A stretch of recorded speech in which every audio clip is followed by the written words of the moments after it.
Hey guys, welcome to the Double Chat Show. It's Mike. It's Dan. Now, this is our favorite time of the week. It is an episode of Double Chat Show. So usually, if you're new to the show, we're going to talk about a topic, and then we're going to give some advice, and then we're going to have a rapid fire segment and end it with a bang. That's right.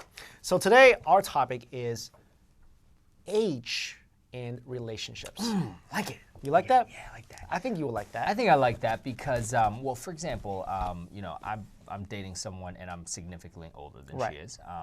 Not significantly, but almost what Chinese people call like a 12-year cycle. Do you know what I'm saying? You're 12 years older? No, almost. Okay, I'm not. Okay. But I'm just saying, like, it's almost there, right? Yeah. 一轮. And so my ex-girlfriend was also, we were far apart. Yep. And in this day and age, I hear from a lot of my friends. Right. No fail. They all tell me one thing. Right. Dan, she's too young for you. Okay, and the last one too. And they seem to think that age is an issue. Right. I don't agree with that. Okay, let me hear your thoughts. All right, I think age ain't nothing but a number. Okay. You know what is an issue? Here's the thing. Age, definitely, usually what they're saying is the girl's younger, she needs to party, she needs to, travel, she has her career. She's not at the same place as you are. Sure. That's understandable. That's understandable if it's true, okay? I don't like to generalize in this sense because I know where I'm at, I know where she's at. Okay. Therefore, this is wrong. But then they seem to assume that, eventually you're going to break up because She's XYZ. too young because she's going to not have things out of her Right. system yet. Exactly. She's not ready to settle down, which you are. Exactly. I would never give somebody, like if you started dating somebody and you're a little older than me, if you started dating somebody that was 10, 12, even 8 years apart, I would never say that to you. But I would kind of warn you. I'd be like, yo, Mike, make sure you understand where she's at in your life. Talk about these things. And if you match, no one's going to say anything. Sure. Because, right. Yeah. I think like when I was growing up, age was an issue with me. Was. Okay. Because I grew up in a very modest environment, a very conservative environment. Okay. We wanted to, I grew up in the whole high school marriage kids or high school, college marriage kids environment. That's the Midwest. Right. So the people we meet are people who are around our ages. We don't even meet people that are like significantly older or younger, right? Right. You go to college, you're all going to be like, what, 3-4 years, within 3-4 years of age group, right? And you never even get the chance to like meet somebody who's maybe significantly older or younger unless, you started working and things like that. There is that perception that younger girls or younger guys, they need to go through like this ritual of sorts of, you got to do this. You got to go to high school, go to college and party, and date around a lot of people, get a job, and then focus on your career for a few years, and then you settle down at the age of 30. Right. That's like kind of like the norm. Yeah. At least in New York. That's like, that's what people do. When I was young, 18, 19, 20, I wasn't like let me get the party out of my system. I was ready to I was ready to work. I was ready to settle down with somebody. I didn't need all this like whatever I guess stereotypical junk that's thrown in my face. Absolutely. So back when I was in the Midwest, I was like, I don't want to date anybody who's probably maybe more than 3 years younger than me because we're not at the same place. Right. But as I became more mature myself, I started to see that there are other people like me who are young, who want different things than your typical what you would think like an early 20-year-old would want. That's right. So when I was in my early 20s, I dated somebody significantly older than me. Right. So, you know that story. You went the other way around. Right. Yes. I went the other way around. You went the other I dated way someone around. who was very much significantly older than me in my early 20s. More than 一轮. Right. Wow. So she was robbing the cradle. if you want to word it like that. And I enjoyed our relationship because I was very mature. Yeah. And obviously she was. And she was very mature as well. And I enjoy that. Right. So I think it is a mindset of, are you both mature? Are you both willingly or knowingly entering into something you both understand? And it's not like it didn't work out because you were too young. Right, it wasn't like that. It was other factors. It was other factors. And it was something like, I could see myself with somebody who is much older than me. And I was okay with that. As long as you both know, like, do you both want the same thing? Sit down, talk about it. Do you both want the same thing? If she's like, or if she or he was like, no, I I want to explore. Yeah. I want to date around and explore my possibilities. Okay, that might not be the right person for you. But if he or she is mature about it, and you guys want the same thing, then yes, I agree. Age is just a number. Right. There is one concern about age. Okay. Where, let's say you both are in the same place and you're okay with it, you're both very mature, but both of you are still looking at your careers. Sure. And if, say, she's still in school and she's almost ending school, there could be a thing where her career takes her to another place. Well, that's a whole long distance thing that we talked about. But again, if you're comfortable with that, with the prospect of that, it's fine. I do want to warn against those who do target younger people. No. Because there are some younger people who may not be as mature or as worldly. Absolutely. And they might be, you know, maybe, I don't know, like from little town Kansas somewhere, came to the big city, bright-eyed, bushy-tailed, whatever. Right. And there are people who takes advantage of these people. That's wrong. That's totally no. I mean, we're talking about, like, you know, you're aware that she's younger, she's aware that you're older, you're aware that society will say something, or maybe your family, but both of you are okay with that. Right. You know, so now let me ask you, so you dated someone much older. Right. Would you date somebody much younger? Let's say I do fall in love with somebody who is, let's say, I don't know, much younger than me, like 12 years. I don't know, like say when I'm... Yeah, more than 12 years. Right, okay, let's say that does happen. Right. For me, I think it takes both sides in this case, because I have to be really in love or understand her situation, and she has to understand my situation and be really in love with me. I think as long as that's clear, then I don't see a huge problem.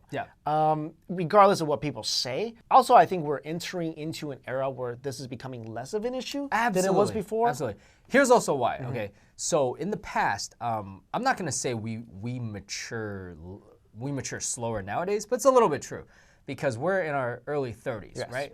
If it was like 20 years ago, we'd be married with kids by now. Right. But now, especially we live in New York City, it's way socially accepted for us to be working on our careers, to be having fun, and to not settle down until, say, in our mid to late 30s. That's the social norm in New York City, yes. Totally acceptable. So naturally, what my point is that even though I'm at this age, I still... you know, I'm more mature in some areas, but in some areas, I'm still not as mature. Sure. So it's not like I'm this like ultra mature dude dating a young girl. You know, in some ways, you know, my girlfriend's way more mature. How does your girl feel about your age gap?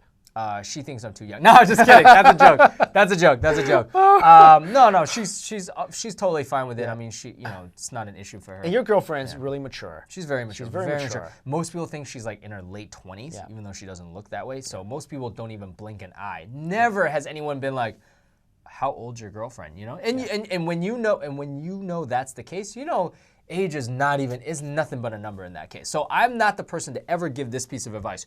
Oh, you know, you shouldn't be dating someone younger than you, or you should be trying to date someone that's around 4 to 5 years younger than you. I don't care about that. Right. If you date a 70-year-old woman, hey, if you're happy, Mike, I'm gonna be like, go for it, bro. And also, you look pretty young, so you have that advantage. Exactly. Going Well, for we you. both do. Honestly. Yeah. Okay. We both so do. yeah. So that's how I feel about age within relationships. And a couple of you asked us to talk about that. Definitely. So we did. Next thing we're talking about is kind of related to that. Yes. Our advice segment is about things you should or should not focus your energy on when you are young.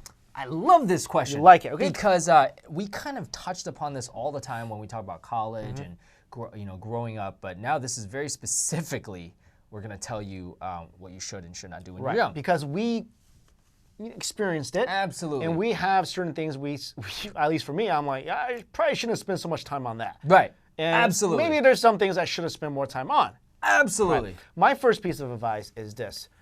The partying, everybody, the partying, don't see that as don't spend so much energy on that aspect of your life. No. The partying and the casual dating stuff. Right. That's a part of my life where, okay, I experienced some of it. I didn't go crazy. I experienced some of it. It wasn't something that I liked, especially when I'm older. Older meaning as soon as I got out of college, not like as I am now. But as soon as I got out of college, I looked back on that and realized, those are things that doesn't help you anyway in your life whatsoever. No. And I'm actually more of a victim of that. Okay, so me and you both partied in college. Sure. I partied well into, because you did. You took your regular 4 years to graduate. Yes. I took 6 years to graduate. Right. Why? Because I partied too much. And I went right into a very tough profession. I went to Wall Street. So you realized that earlier. Yeah, I realized it after college, but I wasted 2 years of when I should have been working. I should have been being responsible, but I was just like, I didn't even know what time of day it was. And I regret it. I totally regret it. And it's easy to be sucked into that whole atmosphere because you're in college, right? Every weekend's like, let's go out to this frat party, let's go out to this party. It's easy to be sucked in because sometimes when you don't go, you're considered what? A prude, you're a loser. But I'm telling you guys right now, please listen to this piece of advice. Right. This doesn't help you. Going out partying, going on these casual days, whatever, not even a percentage of it will help you. Because also, a lot of times earlier on, you're pressured to party. Right. Later on, you party so much, now this is where it gets really hard. Now you actually want to go party, right? So I experienced both. Before, I'm like, man, like peer pressure.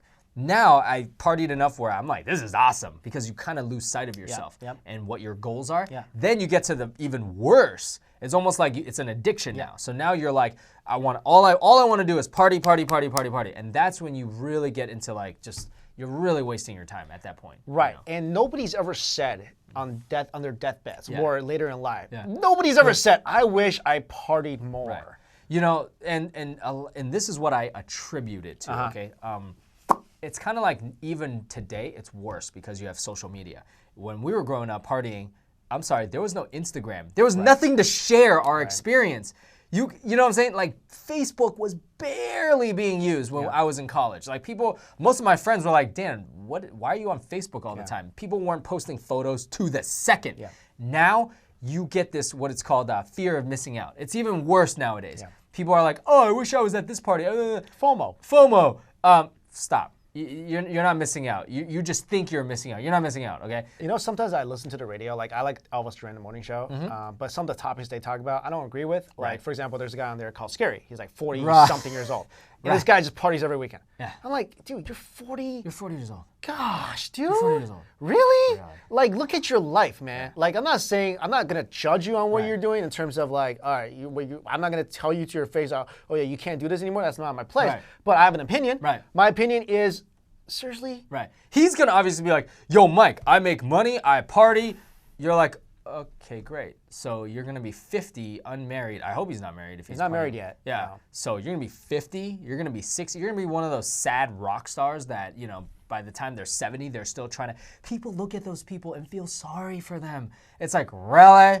You're really trying to hold on to the past that much? So, like, move on. You know what I'm saying? Okay, look, if you like it, you want to go out sometimes, that's fine. That's what you do. Just for us, just don't overdo it.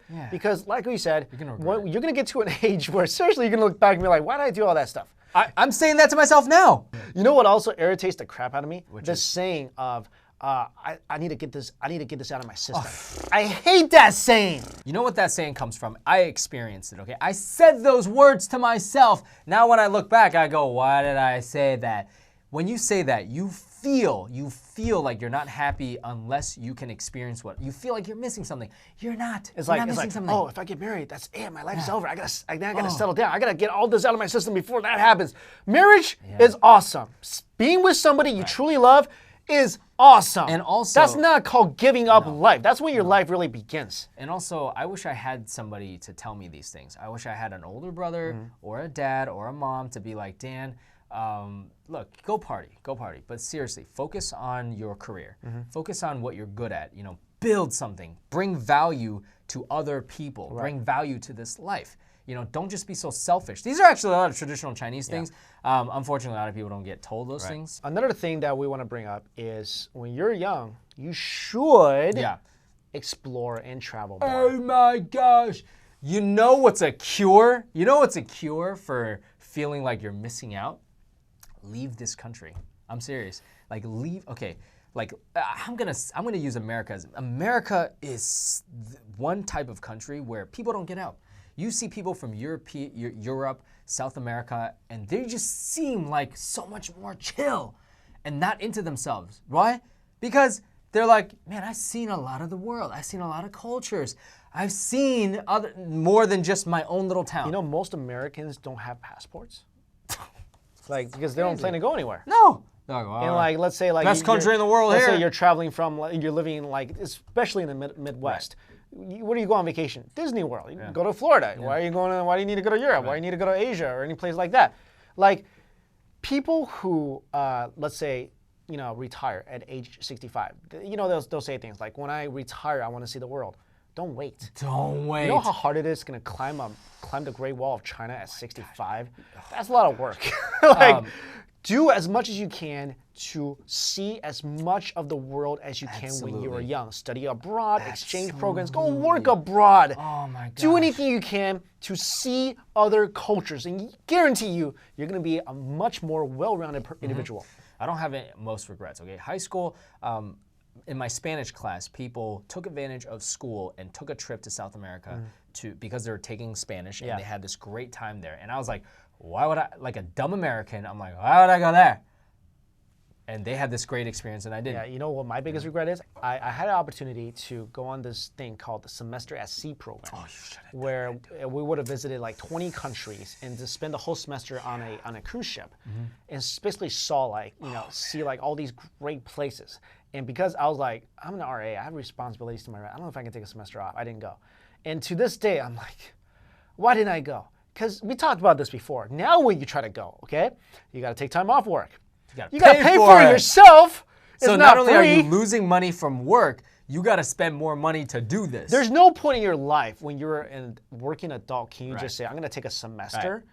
Like, what's a semester? 3 months. Right. I take 3 months out of my life and just go around the world. You can't even do that. And if you do, I'm sorry, you're not hanging out with your college friends. You're this creepy old guy that's like by yourself on a ship trying to make friends. I would actually do it by myself. I would go around. I know, I know, but it just, who you here with? Myself? Yeah, I'm big on traveling alone. Oh, that's another piece of advice. If you feel like traveling and there's nobody else with you, go alone. I totally agree with that. You don't have to wait for a friend. Just do it by yourself, because that's when you totally are comfortable with yourself and you want an experience. Because a lot of people, they don't really want the experience. They just don't want to feel alone and go with a friend. They're afraid. They're afraid. You know what's a good practice? Start going to see a movie by yourself. Just to practice. See if you can do it. Start going to eat a meal by yourself. Eat a meal at a restaurant by yourself. Table for one. There's people out there, I don't get this. They go, I would never do that. Oh, you never do that? Look, there was a point in my life when somebody said this to me once. They're like, I'm gonna go see a movie. I'm like, who are you going with? They're like, by myself. I'm like, why? Like, it's almost like, why are you such a loser? Yeah, but then when you tried it. But not when I tried it. To be really comfortable with yourself, to really feel grown up and be comfortable with yourself, these things shouldn't be an issue. Absolutely. All right, guys, so that's our advice segment for you. And now we're on to our rapid fire segment. Rapid fire! Okay, what we were just talking about. I know you've been to a lot of places alone, but what was the best movie and meal you ate alone? Most memorable. Most memorable meal? Yeah. Movie? Yeah, it doesn't have to be together. All right, movie I see alone all the time. But what was the best experience you had? I don't know, like some chick flick probably. Oh, okay. I don't remember the name. There wasn't one that stood out? No, there wasn't one that really stood out. What about meal? Best meal I ever had by myself. I went to Vegas. Okay. And I ate at the Bacchanal Buffet. Okay. And that's always been my favorite place. Okay. And I eat there all the time by myself when I'm in Vegas by myself. Okay, that's good. That's good. What about you? Movie? I mean, I honestly don't see a lot of movies by myself. When I do, it's usually like, I have nothing to do. Man, I don't even know what movie. But meals, I used to have meals by myself quite a lot of times, like in New York City. Man, honestly, nothing stands out. There wasn't one, oh, dude. Maybe like one time I was like, usually it's like when I satisfy a craving, so maybe like soup dumplings, I crave soup dumplings. You eat that by yourself? I do all the time. Like that's, I don't crave a lot of food, but I crave soup dumplings. If you could have any mythical creature as a pet, which one would it be? Go. A mythical creature as a pet? Dude, man, when I was young, I probably had a lot of imaginary friends. But now I wouldn't want a mythical creature as a pet. I would just want Pikachu as a pet. That's a video game character. A mythical creature? Mythical creature, like something that could potentially have been real. Oh, no, I don't want any. What do you mean you don't want any? Like, because I don't really care much about. What do you mean you don't want any? Creatures. You don't want a Pegasus? No. You don't want a Pegasus? No, I don't want. You don't want a freaking flying horse? No, I don't want it. You don't want a horse, I don't like horses that flies. I want a little creature. What's a little creature? I want like a little creature. A leprechaun? No, You want a leprechaun? like a little. You want a pot of gold? No, like a little cute little creature. Leprechaun's not cute? No, dude, I don't want a person. I want a little animal. That's Dude. why I don't want to. What would you pick? You want a dodo bird? Nah, like Pikachu, mythical. man. Like No, Pikachu is not mythical. Yeah, I want a Pegasus. you want I want a dragon. Ooh, fly a dragon around. Like how to train a dragon. No, I don't want something big. I want like a little thing. Why? You want something that's not useful? Yeah, I want like something a that's little, not useful? Yeah, I want like a friend. You're thinking useful. I'm Yeah. thinking I just want a companion. Whatever, that's boring. Get a dog. What was the weirdest text your parents sent you? Go.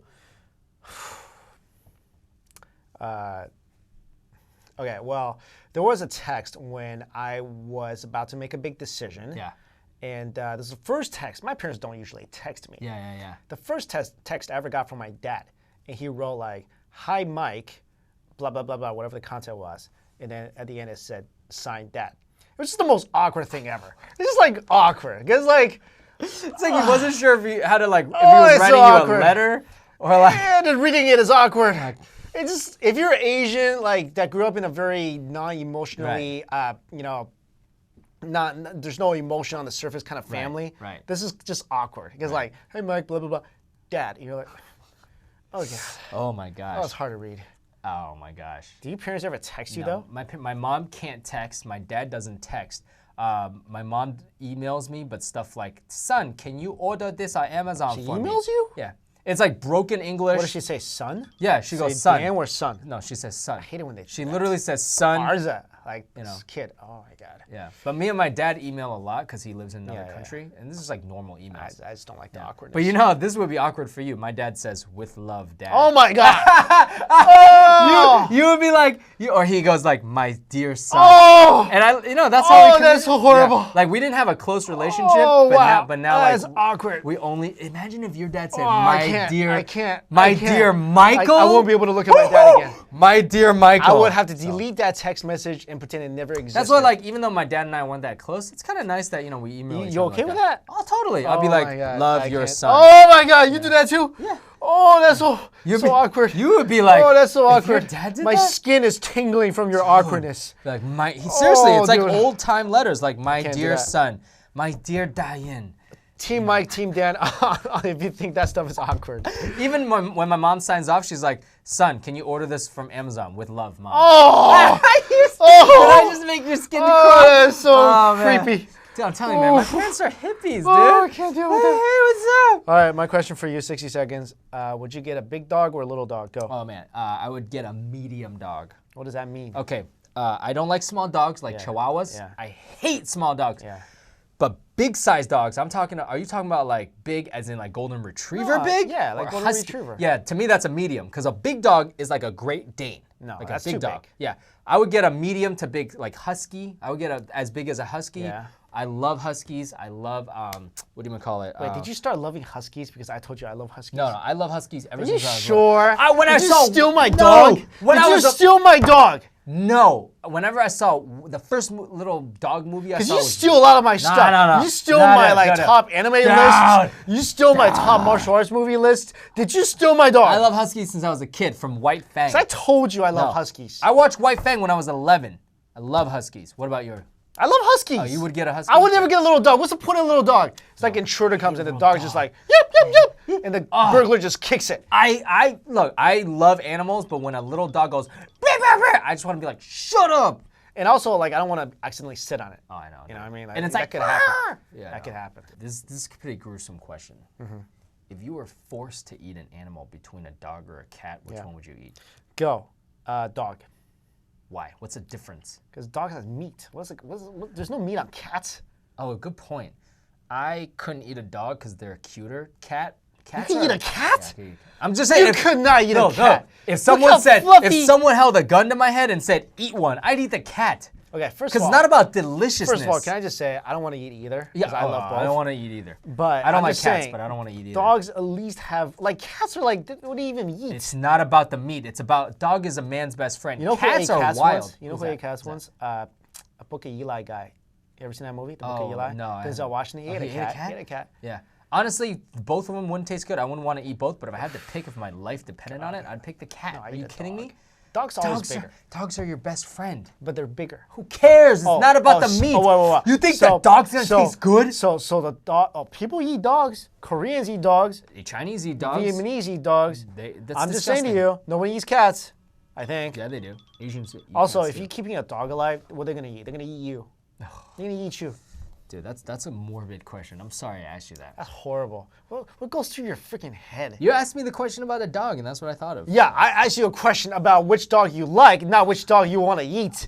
Freaking morbid weirdo. If you could exist in any 90s sitcom family, which one would you choose? Go. Ooh, that's a great question. Well, you've got Step by Step Yes. with the two step families. Yep. You've got Family Matters. Family Matters with You wouldn't really fit in there. and then you got, of course, Full House. Full House. But you have Who's the boss? Who's the boss? Oh man, I would say Full House. That's the most variety, right? You've got the three father figures: Danny, the comedian, Dave. Did you have a crush on any of the girls? No. Yeah. I had a crush on Aunt Becky. Uncle Becky. Aunt Becky. What about you? Which one? Friends. Can I choose Friends? Yeah, you Can I could choose choose Friends. But see, I thought about Friends, but I wouldn't want to exist in Friends. Why not? Because first of all, we're talking about family, like family sitcom. Friends is a family sitcom. Family sitcom. Family. Okay, I would have to choose. Or even like Home Improvement. That's one. I don't like Home Improvement. I'll do Step by Step. Step by Step. Because Okay. I had a crush on the eldest girl. But that would be your stepsister. No, I don't want to be in the family. I'm still me. I'm still Asian. I could be like the friend, like Kimmy Gibbler. I just like visit all the time. I meant I thought you meant like in the family. In the family? Yeah, like adopted Mike. So therefore you can't date. But I'll give you that though. The girl from Step by Step. She's pretty. She's hot. Yeah. The middle sister. I forgot which one sister. of the sisters. She's really beautiful. Thanks so much for watching. Peace. See you later.